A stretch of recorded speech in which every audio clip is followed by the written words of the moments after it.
We'll take a look at the live shot here with the weather and, of course, track conditions on day number 2 here at Gulfstream Park. Our opening weekend festivities of this 2019-2020 championship season. We roll full steam ahead. And, boy, just walking into the track this morning, I mean, this is the view I was greeted to. And if you're joining us here or even out there in simulcast land, I mean, really have some great camera shots and just a world-class facility. Still, of course, undergoing some renovations, Ronnie, but the plant was buzzing yesterday. Races were terrific. It seemed like the crowd, the fans were betting with both fists. Just an A-plus opening day here at the old GP by the Sea. And the great part of that, one of the great parts of that was the weather, and we have that again today. Just idyllic conditions here with the fast track and the firm turf course. Absolutely. We do have to, of course, and it's a weekly rite of passage here as far as Saturdays are concerned, and this is kind of like a breakfast Gulfstream Park edition of GP today with the early post of about noon, 12:05. We do have to take a step back, and we'll just give you a quick recap, and hopefully for you, a winning payoff of over $824 in yesterday's Stronach 5. That looks to be a pretty hearty payoff. I see you, Ronnie, pointing to the winning mutuals. There were some shorties in there, man. 1020 was the biggest one on 3-horse in the last race, Amazing. and you got $824. That is unbelievable to me. Yeah, so if you're not playing the Stronach 5 each and every Friday with that $100,000 guarantee, we have to wonder, what are you playing? Now, things certainly picking up in terms of intensity. It was a stakeless opening day, but a great opening day nonetheless. That'll change this afternoon as we run a half a dozen stakes on the program here on this fast and firm opening Saturday. Looking ahead, however, next weekend is really, it seems like this meet puts the pedal to the metal as far as December racing goes, because you've got the Claiming Crown on December 7th, and the day after is the real international flair-type day with the third running of the Caribbean Classic. Yeah, we saw a lot of the horses schooling yesterday. They're going to be in the Caribbean Classic, so they were all over the place, and they're getting ready. Of course, they're out of quarantine, they're training, and they're getting ready to run next Sunday. And there's my man Kukul Khan with the Rod Ortiz, who won the Caribbean Derby here last season as a big favorite. He is coming back and running in the mile-and-a-quarter race on Sunday, December 8th. And speaking of a rod, late yesterday, the overnight Ronnie for this coming Wednesday came out as we start the first full traditional week of the championship meet, and it sounds like a Rod Ortiz will be in the house. Yeah, he's got a bunch of mounts on Wednesday, so it looks like he's down. He's going to defend his title. Yeah. He won it by 1. You showed that yesterday. Crazy. Couldn't believe it.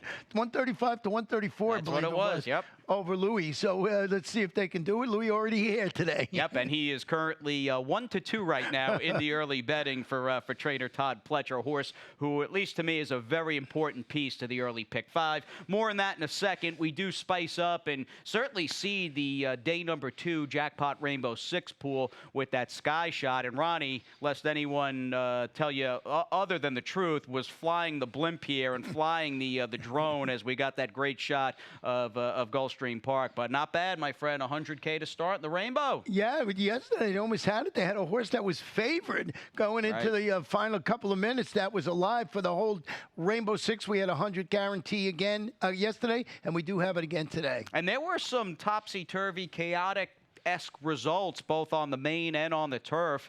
And as a result, with the sea and the Atlantic Ocean just a few furlongs east from this great racing cathedral, we've got a couple of carryovers, including, thanks to some bombers running behind Algodano in the nightcap, about 9 Gs in that race number 1 Super High 5, and the race 6 Jackpot Rainbow 6 has that $100,000 guaranteed pool. Ronnie will have a ticket that includes his long shot a bit later in this breakfast edition of Gulfstream Park today. And why don't we dive right into the opening pick 5, Ronnie? And for me, I watched Quick Enough win yesterday. We had pulled that crazy stat with Todd as far as his Gulfstream Park-centric 2-year-old special weight to maiden claiming drop-downs. Now 10 for 16 with that move, and indeed that is the really the task at hand for the 9 Lemon Sita in her second start. So she will anchor a $27 play, but I mean, looking at this sequence as a whole, Ronnie, I mean, I am, 2 deep in race 3, the Hut Hut,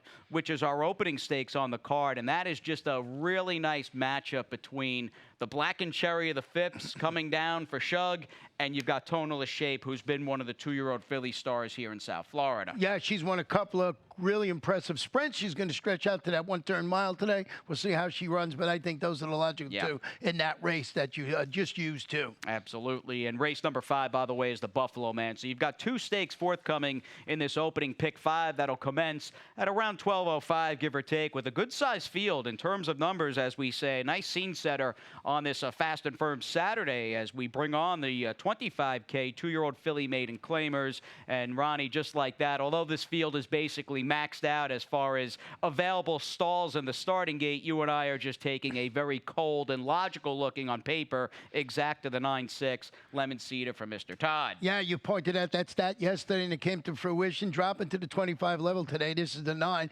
after showing some late interest when finishing 6th. That was her maiden special weight debut, going 7.5 furlongs. It was across town at Gulfstream Park. It's Todd. It's Louis Saez named to ride. Looks like absolutely. Yeah, you know, the form yesterday, the horse didn't look that great on form, but in that spot, this horse has just run exceptionally well. He knows where to spot him. Now, Wesley Ward, obviously very adept at placing his horses, especially 2-year-olds. I mean, that for the most part is his game in more or less one-turn sprints. That won't be the story as he runs 2 in this race in the 6 Herculina and the 10 Cherokee Sound, who are both going a 2-turn mile. What do you got cooking with the Wesley Ward stat? Well, Wesley going dirt to surf in maiden claiming ranks. He's 6 for 27, 22%. That's what Herculina did last time out. 40%, 48% of the money, 187 return of investment. So he's going to stretch him out today. Think they're the logical 2 in there. I used Debbie YouTube Diva, debuting locally, rallied to finish 2nd. That's my try horse. All right, couple of Verrazano fillies in your try, including Wesley's number 6, Herculina,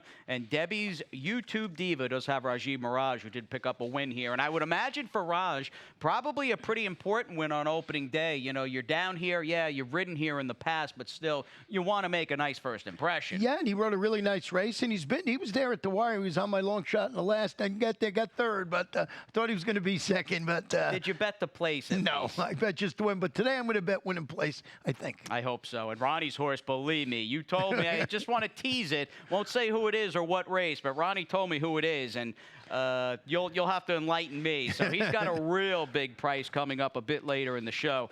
We'll move on to race number 2, though, as we venture onto the main track and stay with the 2-year-old filly 25K maiden claimers. And just looking around, you've got Ralph Nix with the 5 Cozy Cat, who I thought would run well, Navarro with the 11 Tough and Buff, and I wound up taking the number 12 East to West. As this horse goes north to south, it is Jason Service, 2nd time out with a drop down. Yeah, he looks like he's going to run well in there. I did go with the one you mentioned, Cozy Cat, making her local return at the 25 level today. She vibed for the lead. She got beat a nose against those state-bred runners, going 6 across town at Gulfstream Park West. I thought that was the logical one. Sweet Bellin, Christian Torres, boy, he had a good day yesterday. No, picked up a couple of wins, and you talk about coming back and essentially, literally and figuratively, getting back on the horse. I felt as though Christian was more than happy with himself walking away with a riding double, considering just 8 days ago was that closing Friday card. He needed 11 stitches after getting dumped out of the starting gate. Talented young rider who looks good out there, and we'll take a shot riding for Eddie Plesa on the number 2 Greater Plan as we venture into our opening stakes on this second afternoon of racing here at GP. We've got 2-year-old fillies and the $75,000 Hut Hut going a 1-turn mile in a race in this upcoming 3rd, Ronnie. That is very much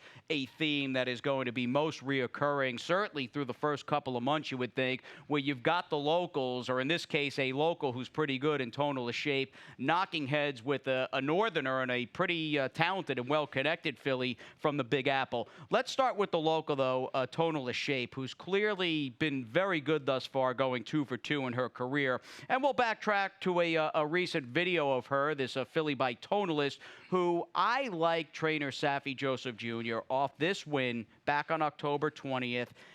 She handled the 6.5 furlongs perfectly, and she has struck me from day one a horse that is going to relish getting a little more real estate to play with.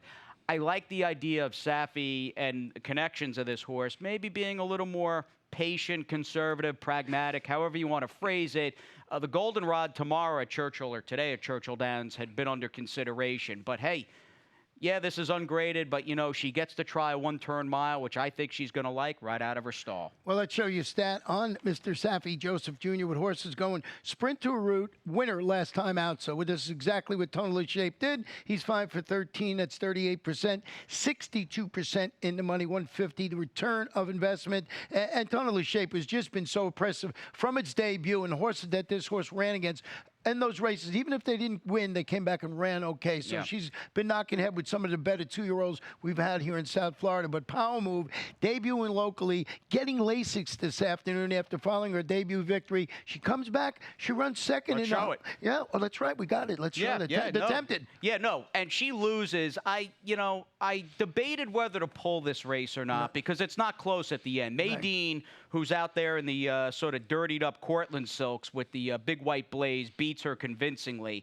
I am no longer really tied into a race-by-race type knowing every horse that runs at Naira. However, this Maydeen seems okay. She's trained by Mark Hennig, and she is very talented. And you've got the Phipps filly, although well beaten in second, she beat the rest by a pole. And the point I was making before the video was that she's getting LASIK, so maybe there was an excuse to that. Maybe she had a little bleeding problem, something like that. Getting first-time LASIK, Shug's about 24% with that. And I just thought, Power Move, Tonally Shape. Tonally Shape gets the distance, Power Move. These are the logical two in there. And then I use CC Valentina in third, which you did too. So she's a hard trier, that CC Valentina. She is. She was third behind Classy Chancet in the 8.5 furlong, My Dear Girl. She took the Overland route. She won that Philly race, so across down the Philly Sprint, going 6.5. She's always there. She is always there. Obviously the two favorites could be legitimately very talented in that category, but she's a real blue-collar type Florida-bred CC Valentina, and if one of the big two has an off day, she could be there to pick up the pieces in deep stretch. Back to the turf we go for race number 4, coming up on this 2-year-old $35,000 to $25,000 claimer that sees me and you, Ronnie, for what it's worth, agreeing on an ice-cold super. And if memory serves, I went 4 deep in my early pick 5, using every bit of the Rail Horse King of Ranch and mid-pack to the outside. As far as the potential win, though, you and I both like, obviously, the drop with the 8 Blazing Desire. Yeah, drop it to the $35,000 level and returning to the turf with blinkers added back. They failed to show much. They took the blinkers off last time out. They tried the dirt. Not going to work. So they put the blinkers right back on, put it back on the turf, and I thought this was the one to beat on the drop, and we both used just in the nick of time. We showed promise. That was sprinting on the Laurel surface, going back to the grass, finished 6th from a tough post last time out against special weight guys. I think this horse will run better at this level and on the turf. You got high row riding for trainer Jane Sabelli. He had a 2-win afternoon. And how about Jane's horses since shipping back south? They've been on fire, since the Gulfstream Park West, since she got there, 2 weeks before the week, I'd say before it ended, and she's run exceptionally well. So we're in agreement here, cold super. And if that super manages to somehow, some way come in, like Trained Seals 8761, you may get for a dime anyway. That might be paying about $2. We'll see. All right, let's move on to our second stakes on the card. We'll sprint on the main with the $75,000 Buffalo Man. And for me, Ronnie, and you looking at your selections, this is a case of some well-connected, sharp in-form out-of-towners. Certainly none more important than the 5 Went West, who was really good in his debut up at Parks. Just a really professional race out of him. And, of course, trainer Brian Lynch with Complexifier coming in from Kentucky. Yeah, he looks like a pretty nice horse. But Went West comes out of that really nice debut, beat a couple of next-out horses called Breezy Gust and True Measures, and just was impressive. $195,000 son of Union Rags. And an 84 buyer in that race. Came up fast, that came up pretty fast. But Complexifier has been trying to make it 3 in a row. This horse has been right there for Brian and beat those optional claimers at Keeneland. Yeah, no, it seems like he has just gone this way over the last couple of months, and he's got, for what it's worth, a little more foundation, a little more seasoning than the 5 Went West, who just looking at that Parks race a couple of times, just very professional, rated nice, and easily kicked clear. And as Ronnie had noted, both of those next-out winners returned with decent figures, winning Parks Maiden Special Weights. A live race, the second horse, in fact, on today's card for trainer Jason's service. We have more than 2s, however. We've got Ronnie with his Rainbow 6 and 100K plus waiting for you after the break.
Just 8 days out, third running of the Caribbean Classic. We'll have, well, Kulko Khan and some of the Caribbean's best competing here on weekend number 2, which will kick off in just 7 days with the Claiming Crown. That's always a great day, Ronnie. I mean, I really...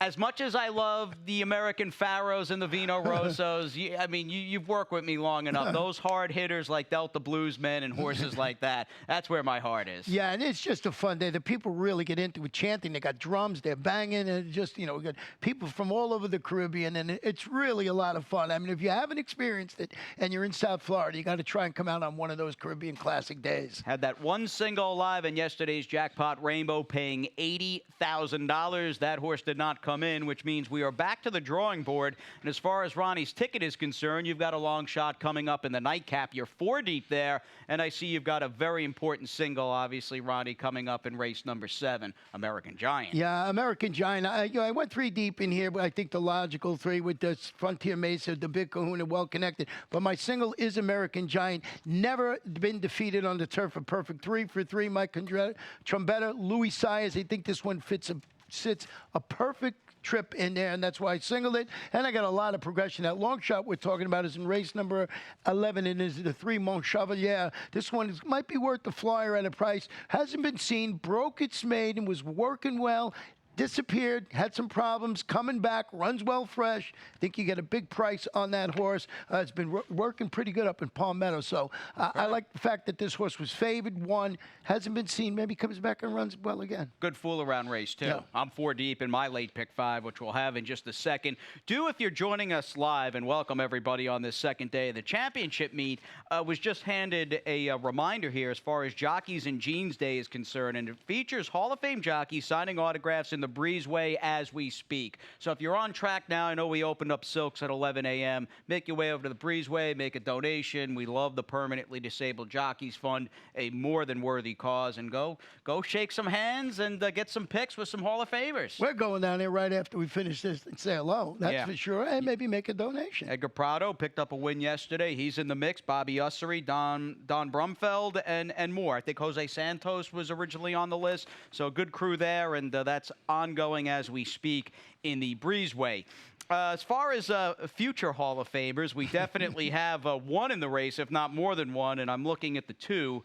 The Big Kahuna for Mr. Todd Pletcher, who undoubtedly is a first ballot Hall of Famer, and he's got to be coming up on, as far as him being eligible, I'd imagine, what is it, 20 years? 20 years. 25 years? Whatever it is, it's close for Todd, and he's going to be enshrined, opening round.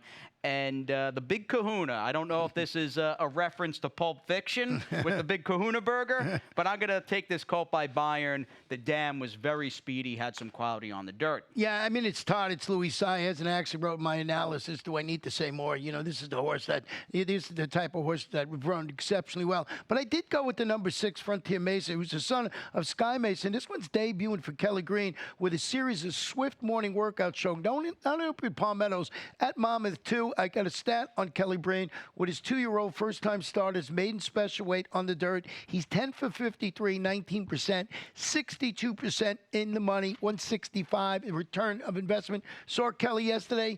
Looked as sharp as he looks right there. He's always got that hat and suit on. Yeah, no doubt. We like Kelly Breen. Very good with young horses. And his horses, the well-meant ones that are live, say, first time out, they tend to have speed, Ronnie, and they're always very schooled and gate sharp as well. So that certainly is a check mark and then some with Nick Juarez riding on Frontier Mesa. We'll see Sag Harbor cost a lot of money, worked a furlong in 10-1 at OBS April, sold for $125K. The 8 well connected on the outside is a distorted humor firster, debuting for Jason Service. Nice little 2-year-old maiden special weight to get us underway in the Rainbow Six. And if I'm not mistaken, Ronnie, at least for the Colts, the opening 2-year-old maiden special of the meet here on the dirt. Yeah, definitely. So, we got these 2-year-olds now. They'll all be 3 in just a couple of weeks. So we got to get them 2-year-old races in. I do love that we honor in race 7 today, Wait a While.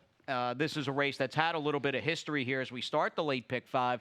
She was just a wonderful racehorse and a champion 3-year-old filly. And as far as the matchup here, I've got some coverage in race number 7. In fact, I went 4 deep, not fully. It's a good race, a great race. In fact, I don't trust anybody in this race. So I'm 1, 2, 3, 6 to start, preferring the 2 Fujiwara, who's coming back after trying a big price race at Keeneland last time out in the Jessamine. I've got 2 singles. I am sticking to my guns in race 8 with Sound Machine, my first single. Her in 260, and I might even put her ahead of 260. She was the best 2-year-old filly I saw run around these parts all summer long, and clearly she did not show up dislike Keeneland, whatever. She's back home, and I expect a giant effort out of Sound Machine. I used 2 in race number 9, the Pole Pit. That's a race I'm against Graceful Kitten, and we'll talk about it more. I trimmed him. I singled Fort McHenry, who to me, Ronnie, looks probably in the neighborhood of maybe 3 to 5 today in our final stakes. Yeah, $1 million son of Tappet. So, and he's looks like he's the one to beat in there. But there's a horse that beat him in there, and that's the 3 Gmo. So I used 2 on my ticket. All right. Yeah. No. Yeah. Gemmo rode a gold rail. That was that opening week at GPW. But I think Fort McHenry is okay. And Ronnie's point in just fooling around a little bit in the nightcap, I had the same plan. Didn't use his long shot, unfortunately, for me, but I'm 4 deep to cap a $16 late pick 5 play.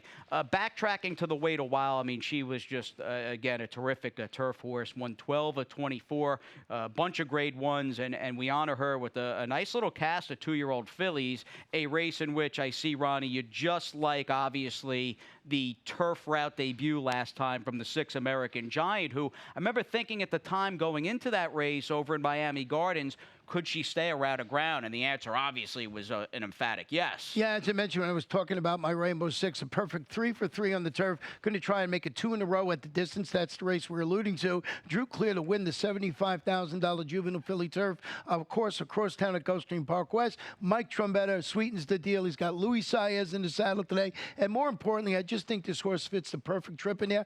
You could have gone, like you did. You probably, if you got a B ticket, you're going to go deeper than just single an American Giant for me. But he's the one I liked in that whole sequence where I thought maybe I could take a chance. Couple of Kentucky or last out Kentucky runners in the mix. In fact, you've got one of them second for Ben Colebrook, very high percentage guy, good trainer, in fact, based out in the Midwest, and he'll venture in with the 1 Diamonds RA, and Fujiwara also ran in Kentucky, didn't fire clearly, maybe a little too much too soon with her in the 14-horse Jessamine, and she's back in an easier spot this afternoon. Yeah, definitely an easier spot, so we'll see how she runs here with Rajiv Mirage in the saddle. We both used in second. Sunshine Promise was hoping to rise to the occasion. Ran second in the Salima, a $200,000 Salima, and then comes out with that clunker last time out, but it's Mike Maker. Jairo Rendon has just been riding great. It's a daughter of Broken Vow, and you expect this horse to bounce back today. All right, let's move on to the 8th, my friend, the House Party. We say long live the Chief,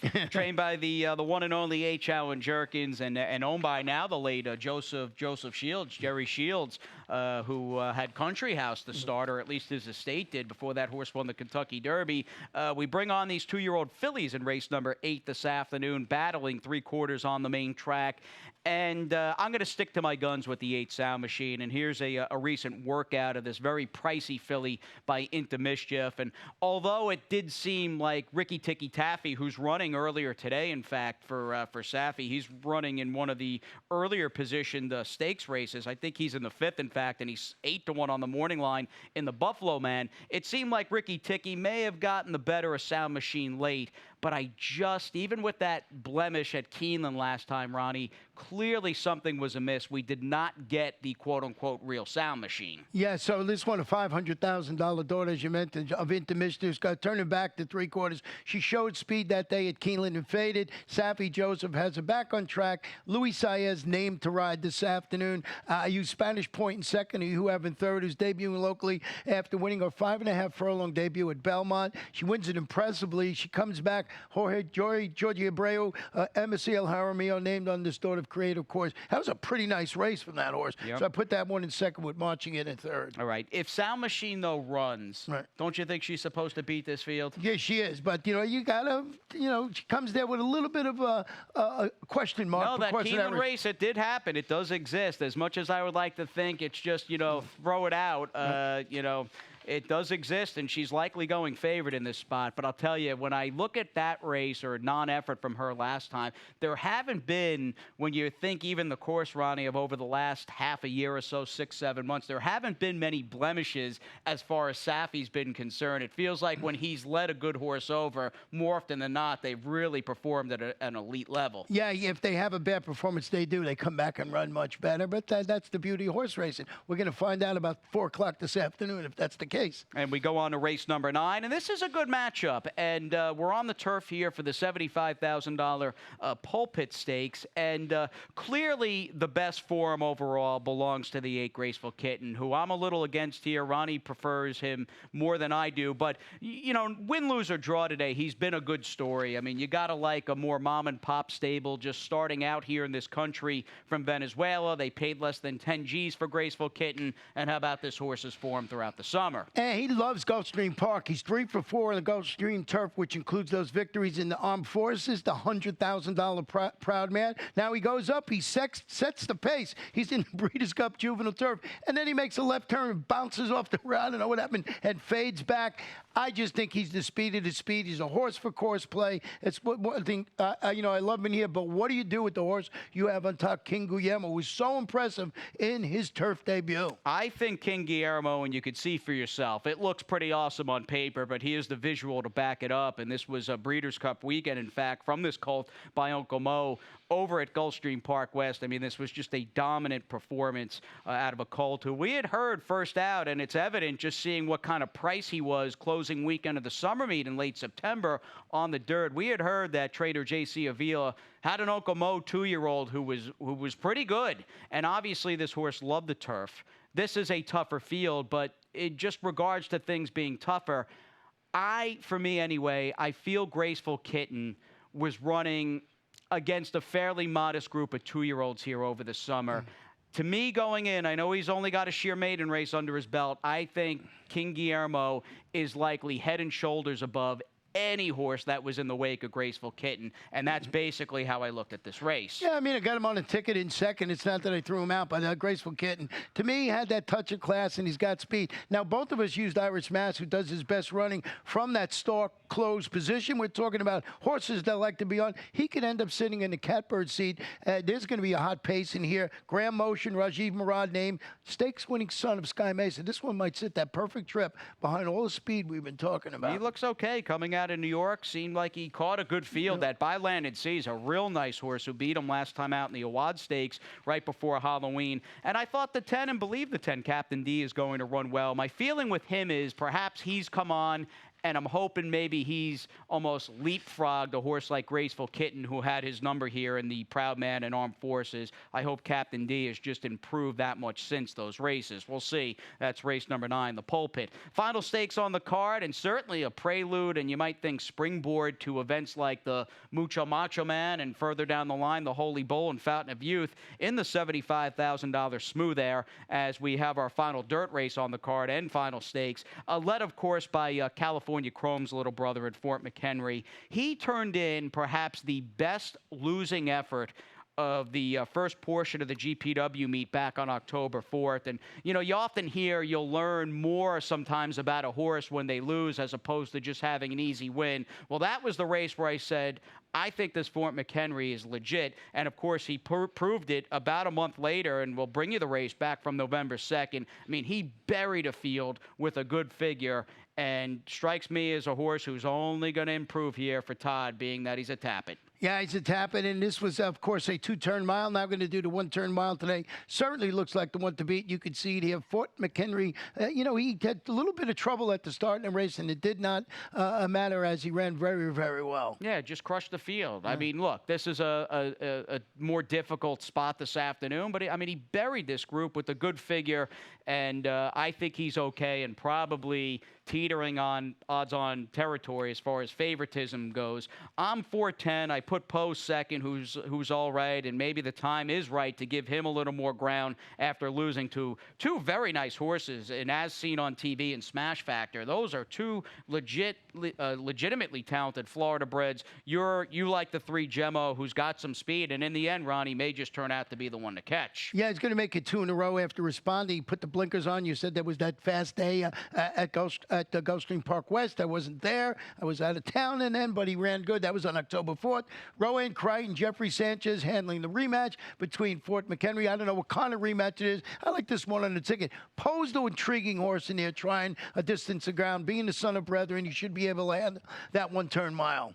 And a Florida cookie dough. Yeah, that's right. And obviously, more distance, the better for her. Yeah, so it just looks like that horse is going to run well in there. But Fort McHenry, of course, the one to beat. Yeah, definitely. I mean, I think you're looking, again, probably even money, maybe no higher than a stick there for Mr. Pletcher in race number 10. We'll wrap it up. Ronnie's long shot in the nightcap. And to me, again, that just underscores the fact we both used a 4-horse spread on our respective multis, and you've got a 20-to-1 long shot. This is a very difficult, almost mirror image of the kind of nightcap we had yesterday, where when we were discussing the race, Ronnie, you basically had a 4-to-1 favorite, 7-to-2, 9-to-2 type favorite. A lot going on in this 2 lifetime $16,000 claimer. Let's hear about this gelding by Bullet Train that you like. Well, I thought maybe this would be worth the flyer at a price when making the first start. Now, he defeats $12,000 maidens here at the distance during April. He has tactical speed. He's shown some solid workouts up at Palm Meadows on the turf. He was favored that afternoon. Now he's coming back off the layoff. He's got that tactical ability. He runs well fresh, as he proved last time.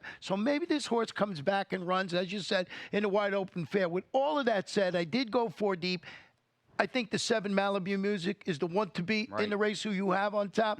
But I'm taking a shot with Mont Chevalier. I don't know what the price will be. 20-to-1 on the morning line. I think one of these days this horse is going to come back. He's got to prove a lot, but that's why you're getting 20-to-1. A couple of variable changes, which I like for the 7 Malibu Music. They're pretty appealing between the switch back to turf. He's a much better turf horse and was way outclassed last time, just a week and change ago against Bodie Express, and he's down for 16,000. Of the locals, Unlimited Data and the 4 Bad of the Core are coming out of the same race. And I feel locally, per se, they probably have GPW, of course, but have the best recent race as far as you know what you're almost getting with the Deuce and the 4. Yeah, the 2 previous winner at the distance stretches out. He rallied to finish third. He was beaten only ahead. Bad the Core stretches out to the mile in the 16th. He was second in front of Unlimited Data. So these 2 are the ones that run. And we have the logical ones, I think, on the ticket. I'm going to go with a bomber and let's see if I can shake things up. All right, about 11:30 here in the morning. Don't forget, everybody, we have the jockey signing in the Breezeway for sure, which we're happy about. You've got Don Brumfeld, Bobby Ussery, Jose Santos, Edgar Prado. I mean, you're talking 4 class acts and then some. That looks like Walter Blum to me, one of my favorite riders in the whole world, right there with the gray hair. I think that's Walter Blum. If I can see his face, I think it is Wally, and he's just one of the best ever. Nice. So that is currently ongoing in the Breezeway. Definitely stop down, make a more than worthy donation to the Permanently Disabled Jockeys Fund. And if you see the one and only Pete Aiello in the stands, you could get his autograph and take a picture. He's very accessible, folks. Give him a follow on Twitter. Ronnie and I will see all of you about 10 minutes before the 1st this afternoon, and Pete's coming up with those Saturday scratches and changes.